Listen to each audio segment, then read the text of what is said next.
26 మందికి సెటిల్మెంట్ కూడా చేశాం. ఒక 2 మిస్సింగ్ అని పెట్టారు. ఈరోజు నేను పోతే ఏదైతే న్యూ ఆర్ఆర్ పేటలో ఒక అతను మిస్ అయ్యారని చెప్పారు. అది కూడా మా వాళ్ళకి ఇచ్చాను. అది కూడా క్లియర్ చేస్తారు. ఇంకో పక్క 71 అనిమల్ కార్కేసెస్ దొరికాయి, డిస్పోజ్ చేశాం. ఇంకొక పక్కన మీరు చూస్తే నిన్న ప్రకారమే ఇంకొక 15 నెట్ టవర్స్ ఎఫెక్ట్ అయినాయి. రోమింగ్ తర్వాత ఇంకొక 15 అయితే ఇంకా చేయాల్సిన అవసరం ఉంది. ఇది కాకుండా ఈరోజు మేము ఎక్కడికక్కడ కొంత సర్వేలు చేస్తే పర్సనల్గా కానీ లేకుంటే ఐవీఆర్ఎస్ కానీ లేకుంటే ఫోన్ ద్వారా కానీ వేరియస్ మెథడ్స్ మేము ఉపయోగించుకొని ప్రజాభిప్రాయం తీసుకుంటున్నాం. ఈరోజు మీరు చూస్తే ఫుడ్ క్వాలిటీ 71% బాగుందన్నారు. శానిటేషన్ వర్కులు 61% బాగుందన్నారు.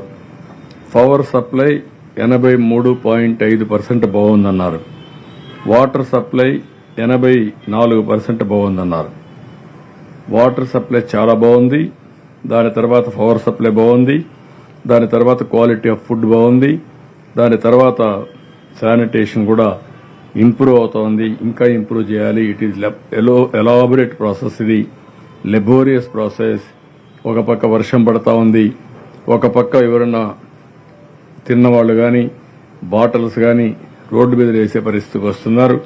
దీన్ని ఇంకా కలెక్ట్ చేస్తూ శానిటేషన్ మెయింటైన్ చేయాలి. చాలా మంది మళ్లీ శానిటేషన్ జాగ్రత్త చూడండి, అంటువ్యాధులు రాకుండా చూడమని కూడా కోరే పరిస్థితికి వచ్చారు. దీని మీద ఎక్కువ శ్రద్ధ పెడతాం. ఇంకొక పక్కన నేను ఏదైతే అందరి అభిప్రాయాలు తీసుకుంటున్నాం, మా ఆఫీసర్ల అభిప్రాయాలు కూడా తీసుకుంటున్నాం. 2 అభిప్రాయాలు తీసుకుని మార్నింగ్ బ్రేక్ఫాస్ట్ కానీ లంచ్ కానీ డిన్నర్ కానీ మేము ఇక్కడి నుంచి ప్రొవైడ్ చేస్తున్నాం. అవసరమైతే వర్షాలు తగ్గే వరకు వాళ్ళ ఇండ్లకు సేఫ్గా పోయే వరకు ఈ కార్యక్రమాన్ని కొనసాగిస్తాం. ఎంత డబ్బులు అవుతుందనేకంటే ప్రజలు ఎక్కడా ఇబ్బంది పడకుండా ఉండాలనేది మా ఆలోచన. నిన్న మేము దగ్గర 56% రిక్వైర్మెంట్ ఉందని మాకు చెప్పారు. కానీ దానికంటే ఒక 10% అటు ఇటు మేము పంపించాం. ఈరోజు మీరు చూస్తే సాటిస్ఫాక్షన్ అందుబాటులో ఉందని 68% చెప్పే పరిస్థితికి వచ్చారు. మార్నింగ్ అయితే 69% చెప్పారు. ఇంకొక పక్కన మనం చూసినప్పుడు ఈ డివిజన్ల వారిగా కూడా చూసాం. కొంతమంది దగ్గర సరిగా కూడా అక్కడ మేనేజ్మెంట్ కొంచెం ఇబ్బందులు ఉంటున్నాయి. అలాంటివి కూడా చూసి రాత్రికి మళ్ళా మా వాళ్ళందరికీ చెప్పి అవన్నీ కరెక్ట్ చేస్తాం. అంటే చాలా క్లోజ్ గా మానిటర్ చేస్తున్నాం ఎన్ని విషయాల్లో కూడా.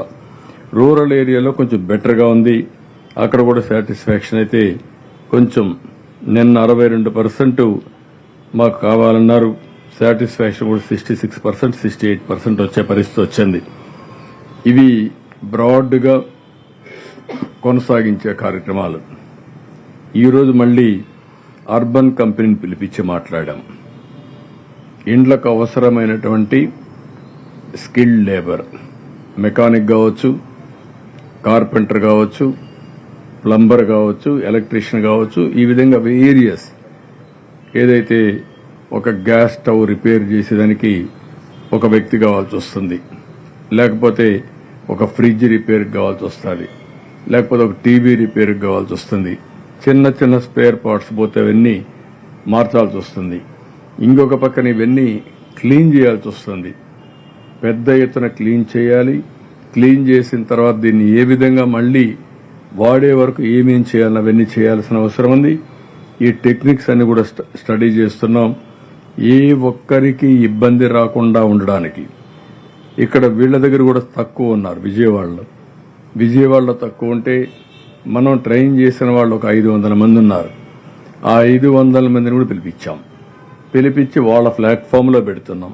అర్బన్ కంపెనీ ప్లాట్ఫామ్ లో పెట్టి ఎవరికి అవసరమైతే వాళ్ళకి పంపిస్తాం. ఇంకా ఎక్కువ మంది అవసరమైతే వాళ్ళని కూడా పిలిపించుకుంటాం. మినిమం గ్యారంటీ ఇంత ఇస్తాం. ఉచితంగా ఇక్కడ అకామిడేషన్ ఇచ్చి భోజనం పెడతాం. ఫైనల్ గా నా ఉద్దేశం ఒకటి, అవసరమైతే కొంత సబ్సిడీ ఇచ్చినా సరే ఎక్కువ ఖర్చు లేకుండా, పేదవాళ్ల మీద బర్డెన్ పడకుండా, లేకపోతే వాళ్ళని బ్లాక్మెయిల్ చేయకుండా కొంతమంది డిమాండ్ ఎక్కువ చేస్తారు మనుషులు లేనప్పుడు. 10 మందితో మాట్లాడాలంటూ చాలా కష్టం. అట్లా కాకుండా ఎంతమంది కావాలంటే ఆ టీమును పంపించి ఏ విధంగా వాళ్ళ సమస్య పరిష్కారం చేయాలనో చేయబోతున్నాం. అది మీరు కూడా కొంచెం పబ్లిసిటీ ఇవ్వండి. ఇది ఒక వినూత్నమైన కార్యక్రమం. దీనివల్ల చాలా సమస్యలు పరిష్కారం అవుతాయి. ఈరోజు 2 లక్షల ఇండ్లు మొత్తం ఉన్నాయి. 1,40,000 ఇండ్లు డౌన్ ఫ్లోర్లో ఉన్నాయి, ఒకే అంతస్తులో ఉంటాయి.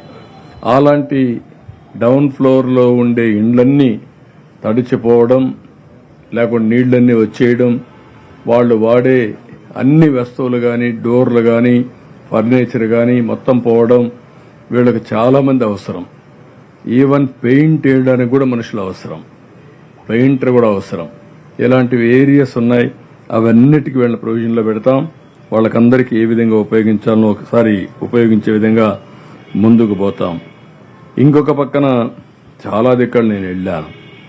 చాలా దిక్కలు వెళితే ప్రతి ఒక్కరు కోరుకునేది ఎంప్లాయ్మెంట్ కావాలని, యువత పనులు లేవని. ఇంట్లో వాళ్ళందరూ ఇబ్బంది పడ్డారు. ఈరోజు అనాథలైపోయాం. ఈ సమయంలో మాకు ఏదో పని కల్పించమని కోరుతున్నారు. నేను అందుకని వర్చువల్ వర్కింగ్ కూడా ప్రోత్సహిస్తాం. దీనికి నైబర్హుడ్ కానీ, వర్క్ స్టేషన్స్ కానీ క్రియేట్ చేసి ఈ ప్రాంతంలో ఎక్కువ ప్రోత్సాహం ఇచ్చి అవసరమైతే కంపెనీస్ రమ్మని సబ్సిడీ ఇస్తాం. మీరు ఇంతమందిని ఎంగేజ్ చేయండి, దానికి ఇంత ఇన్సెంటివ్ ఇస్తామని ఇన్సెంటివ్ ఇచ్చి దీన్ని ప్రోత్సహిస్తాం. ఈ కాన్సెప్ట్ ముందు తీసుకెళ్తాం. ఇంకొక పక్కన ఈ ప్రాంతంలో ఉండే అందరికీ డిజిటల్ ఎంపవర్మెంట్ ట్రైనింగ్ ఇస్తాం.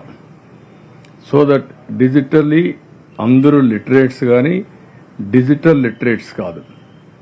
ఈరోజు నేను ఏ ఫోన్లో చూసినా ఎక్కడున్నా నేను వర్చువల్గా కూడా ఇన్స్ట్రక్షన్స్ ఇస్తూ ఉంటాను చూసుకొని. ఇప్పుడు ఏం జరిగిందో, 1 గంటలో ఎంత వాటరు సిటీలో ఉంది, అదే మాదిరిగా బుడమేరు ఎంతవరకు పూర్తయింది, బుడమేరులో ఎన్ని నీళ్లు వస్తున్నాయి, అన్నీ చూసుకునే పరిస్థితికి వచ్చాం. కమ్యూనికేషన్ నెట్వర్క్ పెరిగింది. టెక్నాలజీ చాలా పవర్ఫుల్గా తయారైంది. వర్చువల్గా రియల్ టైమ్గా పనిచేసే ఫిజికల్గా వర్చువల్గా పనిచేసే అవకాశాలు వచ్చేసాయి. దాన్ని ఉపయోగించుకోవాల్సిన అవసరం ఉంది. దీన్ని కూడా ఏ విధంగా చేయాలనో ఇప్పుడు డ్రోన్స్ ఉపయోగించాం, సీసీటీవీ కెమెరాలు ఉపయోగిస్తున్నాం, లేదంటే ఫోన్ ద్వారా ఉపయోగించుకుంటున్నాం. అదే సమయంలో క్లౌడ్లో ఉండే నాలెడ్జ్ అంతా ఓబరైజేషన్ చేసుకుని తద్వారా బెటర్ డెసిషన్స్, ఎగ్జిక్యూషన్ కూడా పర్ఫెక్ట్గా చేసే పరిస్థితికి వస్తున్నాం. ఇవన్నీ కూడా చేస్తాం. ఎల్లుండి నుంచి రేపు ట్రైనింగ్ ఇస్తున్నాం. బయట నుంచి ఎన్యూమరేటర్స్ అందరినీ పిలిపించాం. వాళ్ళకందరికీ ట్రైనింగ్ ఇస్తాం. ఆ ట్రైనింగ్ ఇచ్చి ఎల్లుండి నుంచి ఎన్యూమరేషన్ స్టార్ట్ అవుతుంది.